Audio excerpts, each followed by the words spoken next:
palm trees.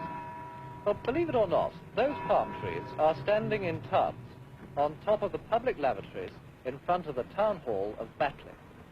We're right in the market square. And we've decided to come to Batley, not because there's anything specially bad or specially hard or even hard hit about Batley itself. It's right in the very heart of the wool textile area of the industrial West Riding.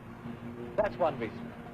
But also, it's one of these areas that have special problems of their own and is typical of a lot of the north of England. It isn't even a special development area like Merseyside and the northeast, which the government has singled out for special development grants. It's a place that really has to look after itself. It's described officially as a grey area, and peculiarly appropriate the word is too. Well now, Batley is really rather a marvellous town. And what is it really like?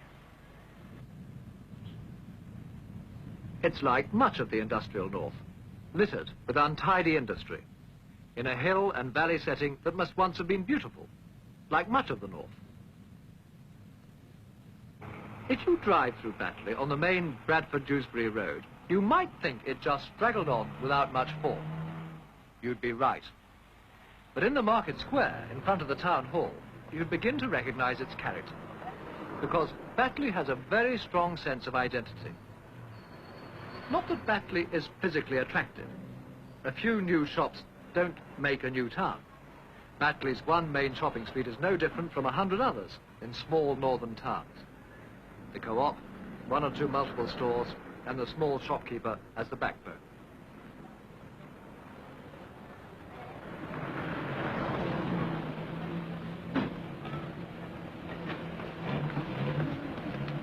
Its houses, new, old, good, bad, indifferent, they sprawl on the hillsides. They have very little sense of form. Behind the shops, derelict open spaces are crying out to be developed in some useful way. But of course, a town isn't just the sum total of all the buildings in it. What gives Batley its personality is its people. And it's with the waste of people, the loss of their potential contribution to the country, that I want to deal in this programme.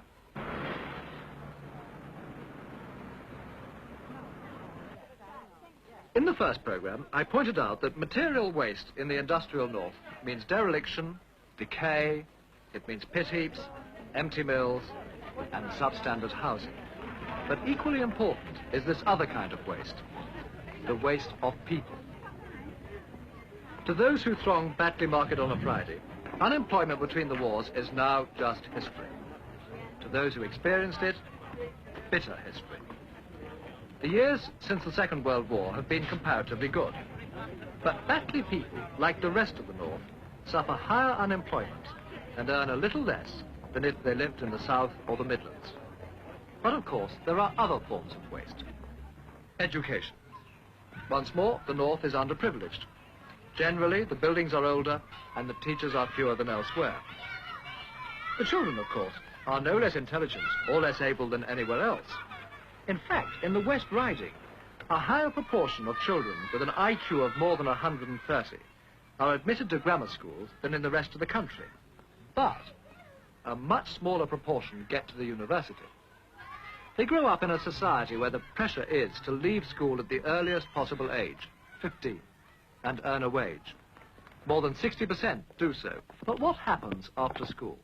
A youth employment officer. About 40% of the boys leave Batley to work. They remain in Batley to live, of course, and don't travel very far for other opportunities. They travel into Spen Valley, where there's a variety of industry, a terrific variety of it. Well, what sort of thing will they leave Batley to go to? Engineering, mainly, the boys. They look for the apprenticeships in engineering in Spen Valley. Girls, particularly those, and with high percentage always of girls who look for clerical work, will go into the neighbouring county boroughs, particularly Leeds, working for banks, insurance companies and so on. We have the carpet industry locally, which recruits very well for textiles, but there is a difference between the staple trade of rags, if you like, in Batley and the carpet industry. Well, you see, the kind of portrait you're painting is in fact a rather depressing one at the moment, because one's tending to say, if you want something slightly better on the surface than you've had before, you tend to travel elsewhere to get it. Yes. Or you go and get training somewhere else. But the centre of Batley is this kind of shrinking and declining rag trade. Yes, yes. Is that right? I would say that's a fair comment. Yes, yes. I think increasingly during the years ahead, we'll possibly be seeing a high percentage still not working within the boundaries of the borough. I think this is to be expected. When I came into the area in 1954, we had great difficulty in persuading young people to leave the borough for better opportunities, to step over the boundary in Heckman-like, which one can hardly see. There's scarcely any difference. You never know when you're leaving one and entering the other. But to them, it was almost a journey into a foreign country, but this no longer applies. So would you expect most of the boys here, and they've been drifting around while we've been talking, would you expect most of these boys to leave Batley? Leave Batley Borough to work? Most of them, yes.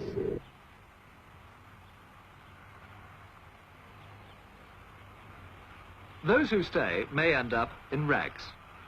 Literally. Because Batley is the historic centre of rags, shoddy and mungo. All lowly but very important branches of the declining textile industry. With a characteristic northern flair, Batley turns the fibres from old clothes and pieces of material into new, cheap cloth that finds its way into many suits and blankets. In a way, it's a reflection of northern character. The North never wastes anything of its own free will.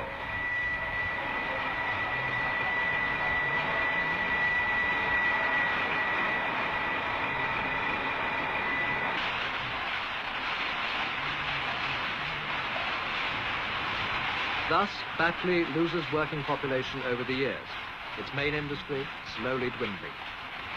There are usually 2 to 3% out of work. Batley is not as hard hit as the Northeast, for example. But Batley is saved by its geographical position. It's nearness to Leeds, to Bradford, and to Wakefield.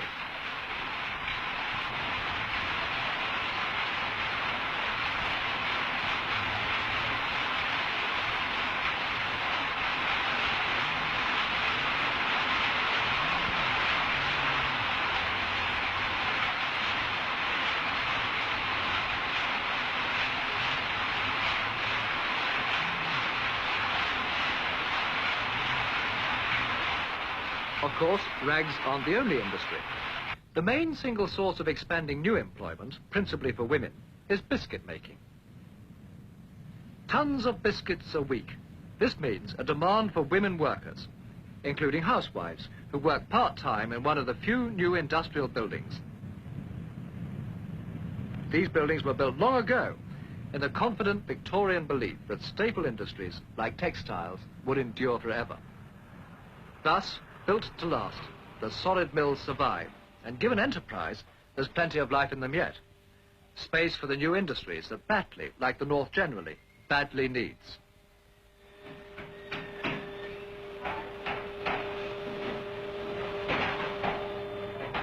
They get on with their work, disregarding other forms of waste that affect the area.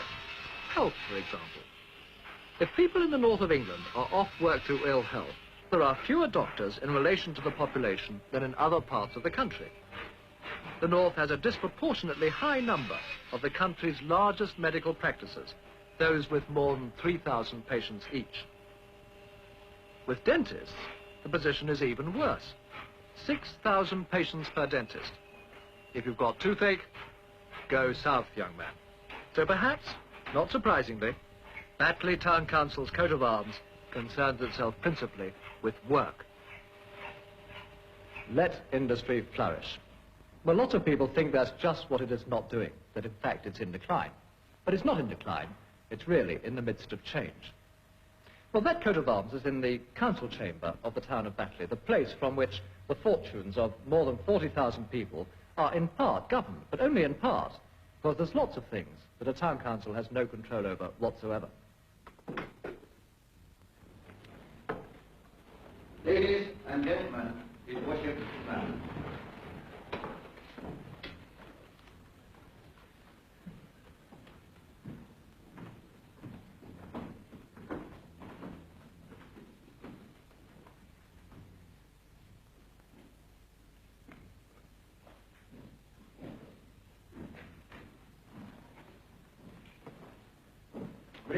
Ladies and gentlemen.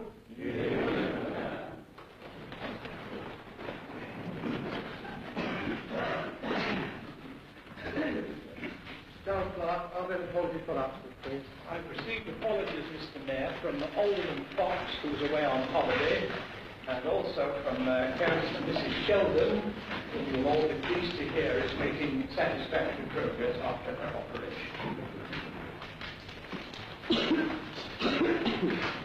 Well, ladies and gentlemen, it is my misfortune to open the meeting on a note of sadness when I refer to the death. The council is like many other councils throughout the land, a mixture of local people soldiering on with a form of government which, while it's got many strengths, is patently out of date. In some places, it can be narrow-minded and inward-looking. But within the confines of what a council can do, Batley does its best.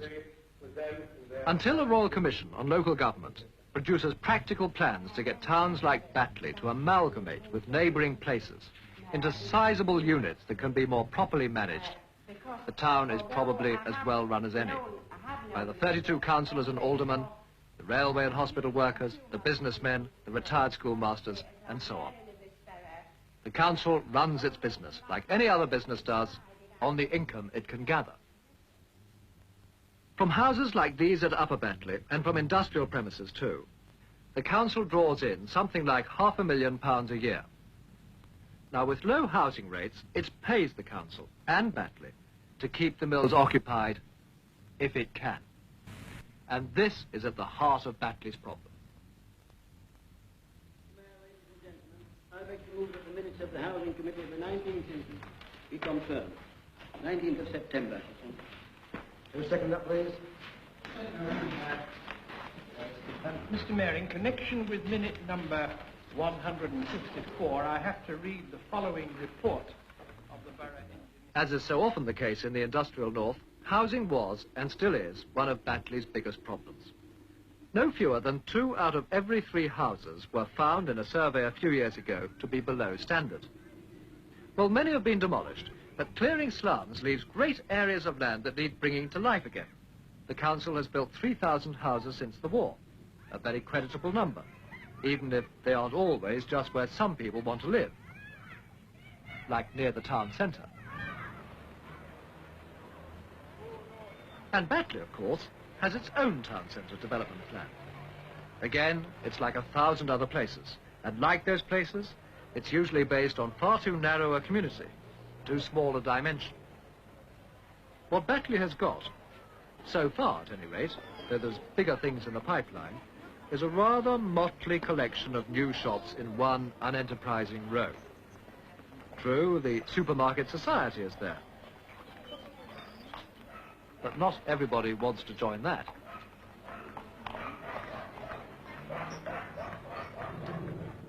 Those in favour of the minutes?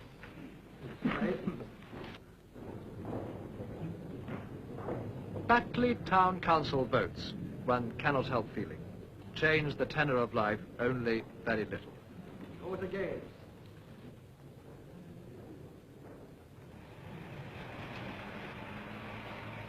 Even the straightforward jobs are expensive to a small town. A street cleaning machine, for example, costs over £500 a year in depreciation, and it can wear out £10 worth of brushes in a week.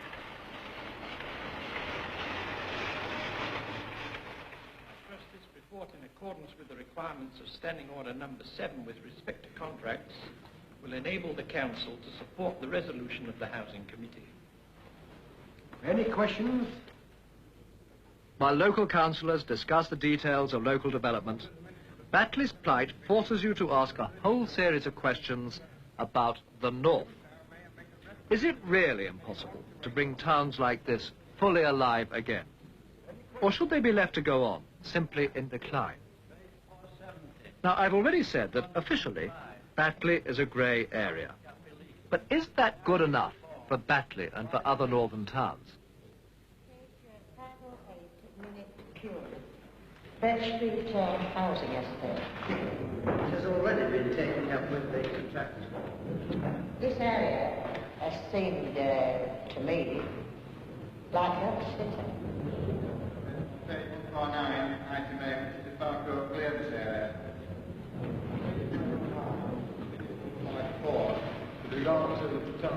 Island. If you come to Batley in its heyday, say round about 1900, or really any time up to the First World War, you would have found it looking absolutely splendid, not like it is at the moment. You might actually have arrived by train, and you'd have got to the station, which looks pretty small now, and it's surrounded by weeds and grass and tat, generally speaking, and there are things growing up in between the cobblestones. But in those days, it was really very smart.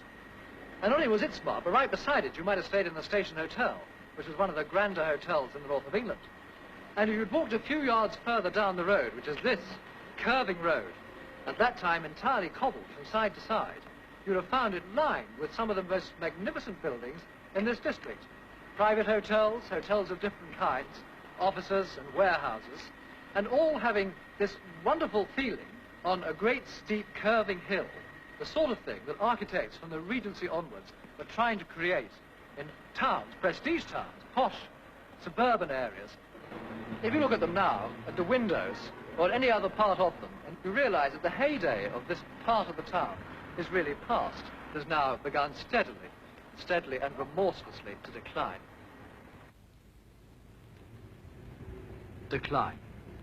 And Batley's rooftops tell the story of its days of glory. The solid Victorian grandeur of the past, broken only infrequently by more modern intrusions, like the Cooperative Society's spot of pre-war Cunard liner bridge in the main street. But there's a new roof, and with it, a new success story. Almost incredibly, Jim Corrigan, a member of a Yorkshire fairground family, has built up in Batley what is claimed to be the biggest nightclub in Western Europe. He doesn't see Batley, as some do, as a music hall joke. I can choose anywhere I want to live in this area. I've got enough money to buy a house anywhere within reason. I want to be near my business, and I could live in Harrogate or York. I could easily get here in half an hour. And I choose Batley because I like the place, I like the people, and that's why I like to live here. I wouldn't move anywhere if it was offered to me. In fact, my grandfather, we were off the fairgrounds, and he used to say he wouldn't be found dead in Batley. I used to say, never go near Batley, it's a terrible place. But I married a Batley girl, and I live in the town. The place is right, the people are right. I like the people so much that the people makes whatever place it is. I wouldn't live down south. No, I wouldn't live down south in London or any other place because there's no intimacy with the people down south. People don't know people. Like in Batley, everybody knows to a certain extent everybody else, and it's something of a family. Like a family, people know each other. Down south or in a very large city, you just live in a street and that's all you know is that little street. Possibly it is a music hall joke at the moment. But, if there's a few people get together and we really try, we can make the joke go the other way. And people, the variety club was a joke. Everybody said it couldn't be built and it couldn't be done and it would be a failure. But it's been proven that they was wrong. So I'm sure that we can prove that Batley can do just as good.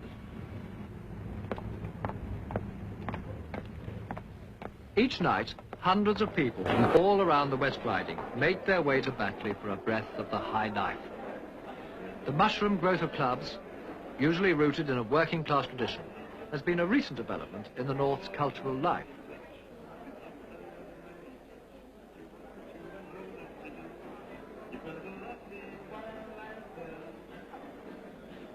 I have been known to disappear, so don't let this miracle melt away. The stars shine high and if you think hardly of me, you better love me while you may. In other respects, what is that? The whole Northern and Yorkshire and Humberside regions have only one resident professional orchestra, the Northern Sinfonia. Whatever happened to the Yorkshire Symphony Orchestra? You better love me while I'm there. I've been known to disappear, so don't let... Westward, there's the Halley and the Liverpool Phil. And of course we receive missionary visits from London, opera and ballet companies to add to the North's declining traditions of choral singing and banding. Perhaps one reason why clubland booms in Batley is that there's very little else to do. Batley's club is as exotic a growth as the palm trees over the public lavatories. It's founded on initiative.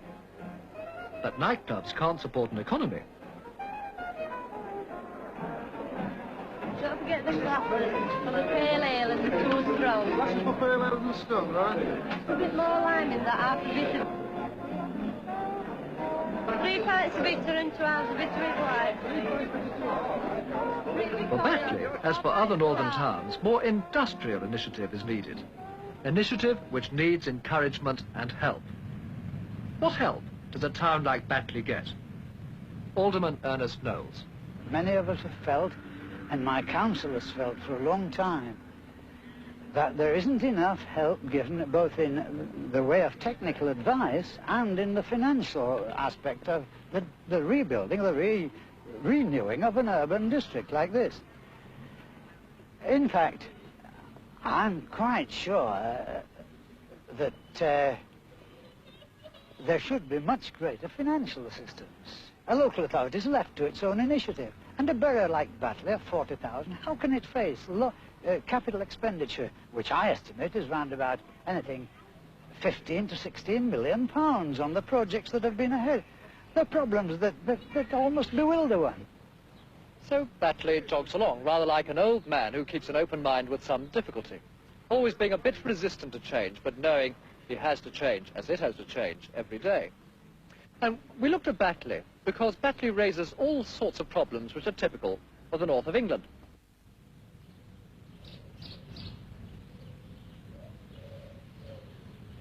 A grey town in a grey area. An overwhelmingly 19th century heritage in a mid-20th century world. Batley. Once, like so much of the north, at the heart of the world's first industrial revolution. Not a really hard-hit town. We could have chosen harder cases, from the northeast or from Merseyside, in areas where, unlike the West Riding, the government has accepted a commitment to help. But what of the future of Batley and all the other northern towns like it? Isn't something more needed other than spirited individual responses, which have not so far restored Batley or the industrial north? So much has been let run down for so long that to revivify it requires action to affect the totality of northern industrial life. Not just new factories, not just new firms and old mills, but a whole new environment and a whole new set of attitudes. But what can be done about the Batleys of the north? Can they continue to go it, if not entirely alone, at least with help which, as has been said, is inadequate? Should towns like Batley be helped at all? Or should they be quietly abandoned, a national effort directed to the development of new and faster-growing points in the economy? It is with questions like these that I shall be dealing in our final programme.